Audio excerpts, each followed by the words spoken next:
Welcome back to the Lose Weight by Eating podcast. I'm your host, Audrey Johns, and I wanted to talk to you about why is weight loss so difficult? It should be easy, right? Why is it so difficult? And how do we make it easier? So, with this episode, I wanted to bring some of the knowledge that I've had in years and years of coaching people for weight loss and just keeping the weight off that I lost for 15 years now. Do a little bit of math here. But weight loss doesn't have to be so difficult. So let's talk about how it seems to be difficult, what we can do differently, and how we can overcome pitfalls. So my first note here I wanted to talk with you about is to pick a plan and stick with it for 6 months, ideally a year. And what I mean by that is there are so many different diets out there. And it's not as if the new hip diet that's out at this moment is the only answer, right? In the past, we've lost weight doing all different kinds of diets. Obviously, there's Weight Watchers is a big one. Keto is very popular right now. For a while there, gluten-free was very popular. We have low carb, low calorie. There's just so many options out there. And so the first note is we have to find something that sounds easy, right? So if somebody in your life is doing low carb and that just sounds completely impossible to you because you love pasta and you love bread, then it's not the diet for you, right? And that's okay. What works for one person might not work for the next person. So we have many different roads we can travel to all get to the same location. There's not one road that's the only road to get there. So for me, I am a proud Italian American woman and I love my pasta and I love my bread. And I had to find a diet that I could do not just for the weight loss period, right? But a diet that I could stick to forever. And I know that sounds really daunting, but there are many out there. So if you are not big into carbs and you love, if your ideal meal would be just meat and fat, well, then keto might be perfect for you. And that's okay, right? If you've found that you do lose weight when you do low carb, but it's really hard to stay on that plan, then maybe you can modify it. For those of you who follow me on social media, you know that just last week, I was talking a lot about just go low carb just for dinner, right? So there are many different ways that you can lose weight, many different diets, but here's the main pitfall. First, we do not pick what's best for us. It's almost as if we treat weight loss as some kind of a race. Like I'm just going to get there. And then once I get there, everything will be fine. And yeah, you might get there, but you won't stay there, right? So let's pick a plan that you can actually do. And it doesn't matter what plan it is, as long as you're trying your best to eat healthy and make good decisions, then it's going to be the right diet for you. But here's the real key to it. Stick to it for at least 6 months, ideally a year. This is what typically happens. Someone will start a new diet. They will not get the results they want as quickly as they want. And by quickly, I mean in a week or 2 weeks or even a month. And then they give up. But if you stick with it, it will work. So what I recommend is saying, I'm going to go low calorie, low carb for 6 months. Or I'm going to follow the lose weight by eating recipes for 6 months. Or I'm going to go keto for 6 months. Find whatever it is that works for you, Jenny Craig, Weight Watchers, whatever works food-wise. Whatever you're like, you know what? I could actually do this. I get to have the foods that I like within moderation, maybe not as much as I would like to have them, but I never feel like I'm going without. Find that diet and then stick to it for at least 6 months. And you will see the results. But what we're so stuck in, we want it right now. right? We're living in this world of social media and Amazon packages coming the next day and Instacart, and we have a very short attention span, and it's really affecting how people are losing weight. So I recommend 1 year. If 6 months seems easier to swallow, that's the way to go. So what are the different diets that you can try? I would recommend grabbing a pen and a paper. And if you're in the car, that's okay. You can do this later. But grab a pen and a paper and write down every single diet you've ever heard of. And I mean all of them, even the really wild and wacky ones, like the soup diets. And I don't mean my new lose weight by eating soup diet. I mean the cabbage soup diets. Let's look at all of them. And then go back through your list and cross off the ones you know will just not work for you. And if it is because I can't afford to go to Weight Watchers, then cross that one off too. That's okay. And whatever's left, I want you to do a deep dive and research what would a week's worth of food look like for that diet. And then I really want you to think, can I do this? And not just, can I do this, but does this seem easy? If it doesn't seem easy, then I recommend you keep searching. And or leave me a comment, and I am more than happy to help you. I have tried every single diet out there. I'm not just trying to sell the lose weight by eating diet to all of you, but I will note that it is free and all of the recipes are free, and I do put out a meal plan weekly. So if you want to start there, that's a great place. Once you've found that diet, say, this is how I'm going to eat for 6 months, and stick to it. Now, how are you going to be able to stick to it? Because now we get back into I just want it now. I just want to be done. The biggest pitfall that I have noticed that people have is they get on the new diet and they do great the first week and they lose 3, 4, 5, 10 pounds. And it's amazing. And they're so excited and they can keep going into week 2. Week 2, they always either gain a pound or 2 or don't lose any weight. And that's when most people quit. So, step 2 to making weight loss a heck of a lot easier for yourself is take your bathroom scale and put it away. Put it in your garage, put it under your bed, go donate it to Goodwill. Whatever you have to do, get it away from you. Stop weighing in. I'm going to say that again. Stop weighing in. And here's why. Most often, we get on the scale and we're disappointed and we're defeated. And we're thinking, why am I doing all of this? It's not working. When in fact, the scale is simply just a way of measuring your body's weight. It does not take into account that you're gaining muscle. It does not take into account that maybe you're holding on to a little bit of extra water weight and tomorrow you could be 3 pounds lighter. Stop weighing in for at least a month. I recommend for as long as you can do it. Stop weighing yourself.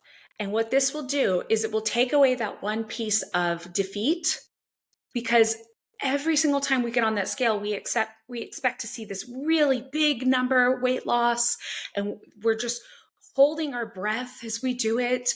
And it all comes down to this. Well, it doesn't all come down to this. You're making a lifestyle change. You're making healthy choices. Weighing in has nothing to do with that. So stop weighing in for at least a month. Ideally, tack this onto your 6-month minimum. Just put that scale away. If you have to, put it in a box. Write a little note on the top, do not open until, and then put 6 months from now, whatever that date is. But stop weighing in. That will take away a big chunk of I'm just going to quit. The next reason why we make weight loss so difficult for ourselves is that we do not listen to our bodies.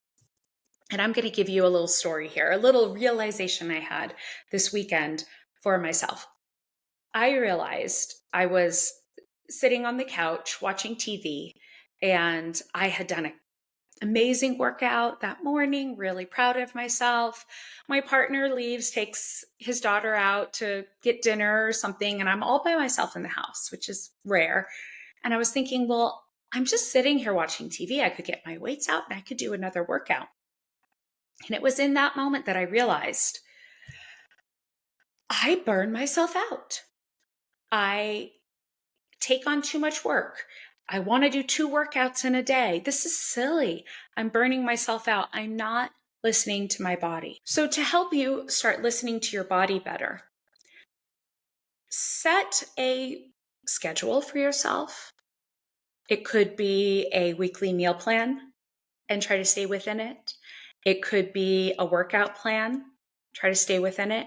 But don't try to go above and beyond to the point where you're just breaking yourself, because this is what happens to me on a regular basis.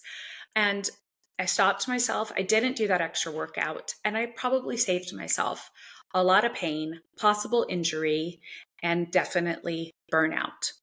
So listen to your body. With that same thought in mind, if you choose a diet, say you choose the keto diet, you don't eat a ton of meat right now, and you start eating the meat and you just feel terrible, then maybe it's not the diet for you. Flip it on the other side.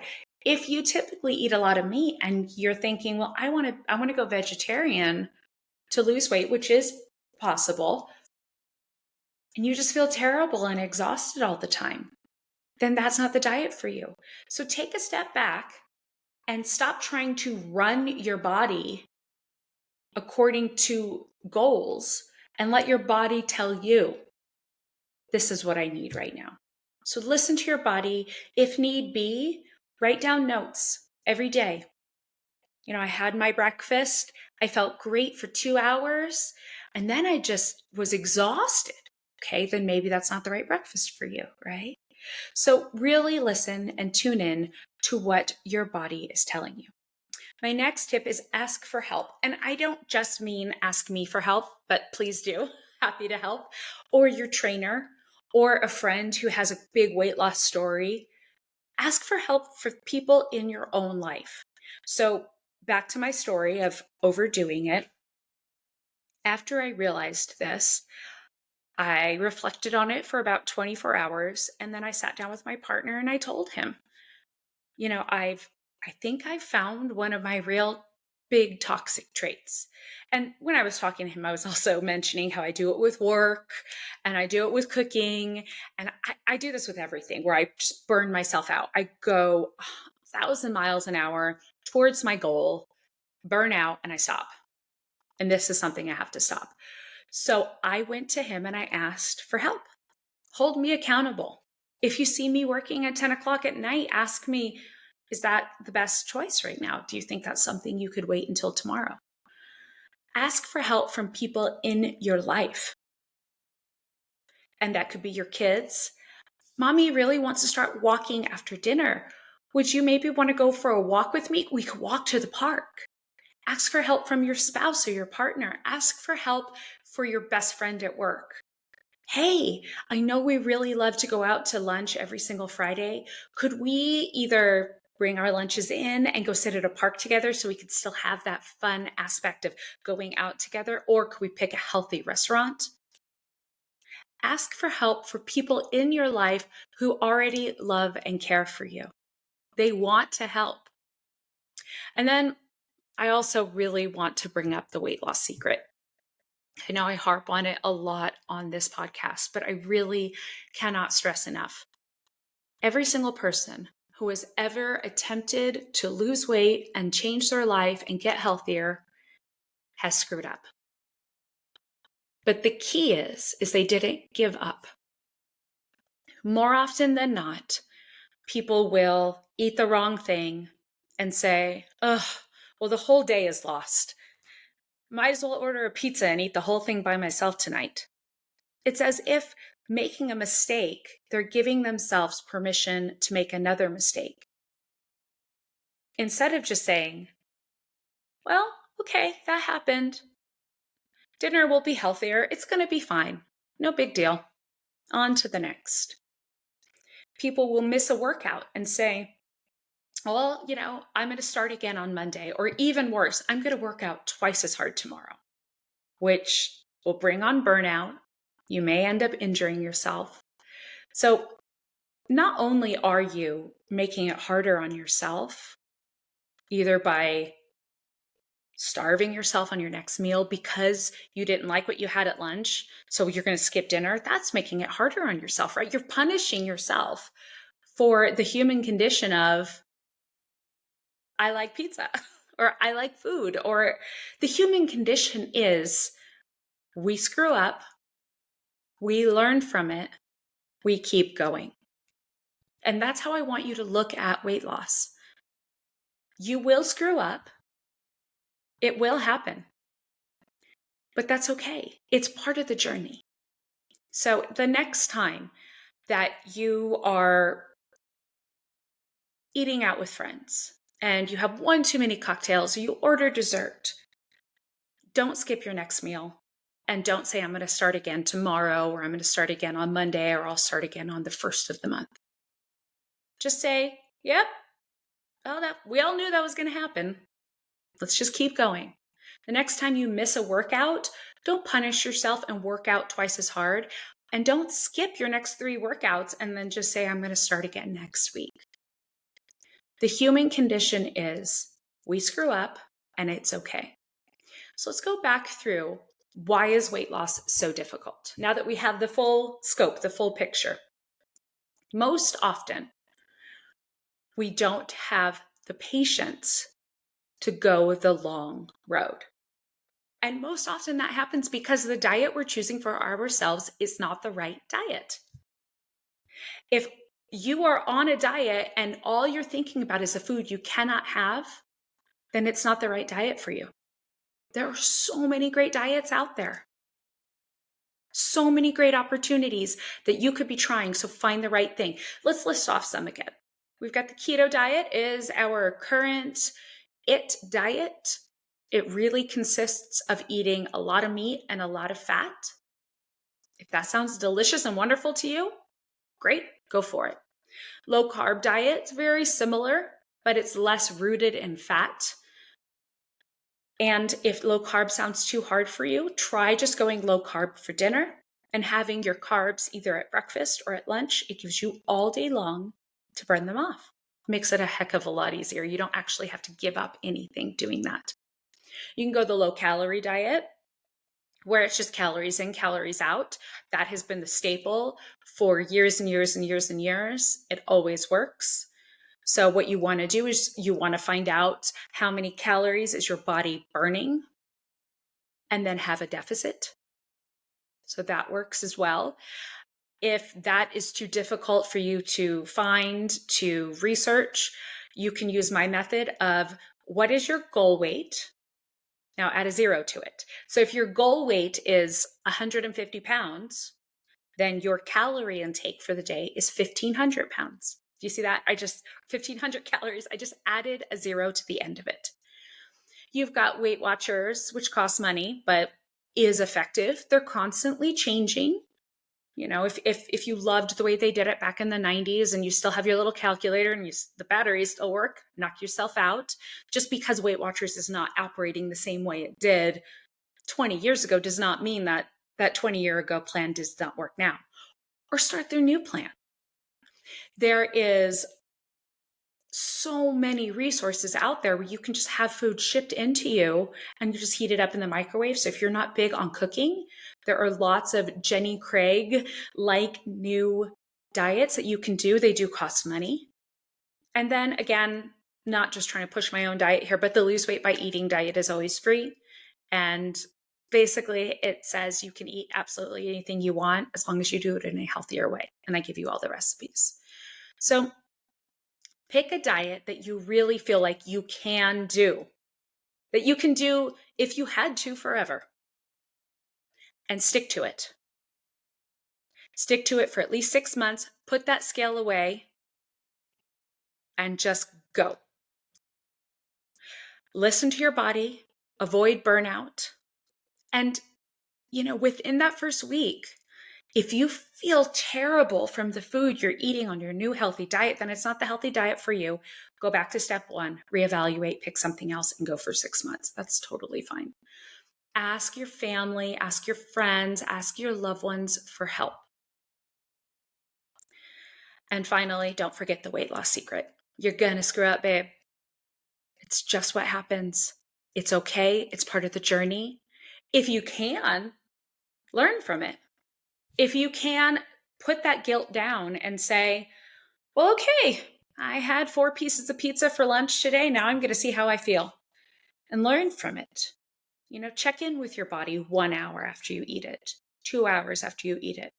And then really evaluate, how do I feel? Am I more lethargic? Do I have this horrible gut bomb? Am I backed up for 3 more days? Listen to your body. So yeah, it's okay to screw up. If you can turn it into a learning moment, it's a bonus. It's a win in my book. It's not even a screw up, but even just a screw up, it's okay.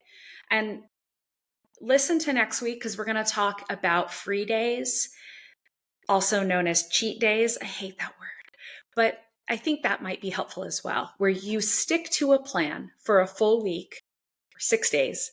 And then on the 7th day, you get to splurge. So I hope this has been helpful. I try to keep these short so that you can just get the knowledge and move on. If you are looking for healthy recipes or healthy advice, check out loseweightbyeating.com and feel free to drop me a message. I really do want to help. Stay tuned to the next episode of the Lose Weight by Eating podcast. I'm your host, Audrey Johns. Again, check out loseweightbyeating.com, and you can follow me on all my different social media channels at Lose Weight by Eating with Audrey Johns on Facebook, at Audrey Johns on Instagram, and at Audrey Lee Johns on TikTok. Thanks so much. Have a great week. Be kind to yourself. And just remember, it's okay to mess up. We all do it.